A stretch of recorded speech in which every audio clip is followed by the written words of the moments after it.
So one of the things that I noticed is that a lot of people said they were interested in this workshop because they wanted to write an artist statement, or they thought it would be easier to write a manifesto than an artist statement.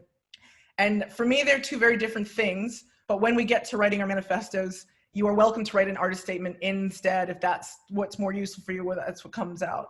But for me, when I think about manifesto, it's mainly about setting intentions and declarations. So it kind of comes from that place. It's not necessarily a description of what you're already doing, although it can sum those kind of things up.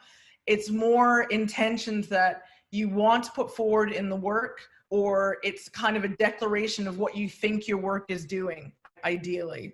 And my personal relationship with manifesto is very much connected to this manifesto, which you may or may not have seen before this workshop. And it came out of a moment when I was working with a bunch of emerging artists, and I had shared a blog with them about something to do with difficulty that was happening in the sector at the time.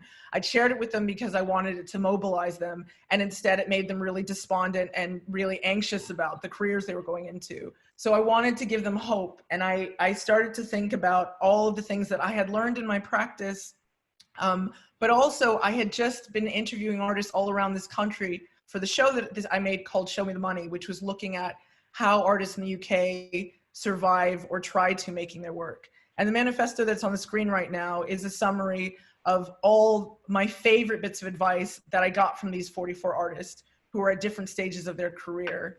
And what's really interesting now is that when we went into lockdown, 3 or 4 people in the first week emailed me to say, this is on my wall from me touring before, and they're looking at it again. And it's odd because it's something that I wrote for the specific purpose of these people I was working with at the time, but a lot of it still holds. So the other thing I think that's interesting about a manifesto is it's something that you can write for yourself or a community to look back to when you feel like you need a little extra support.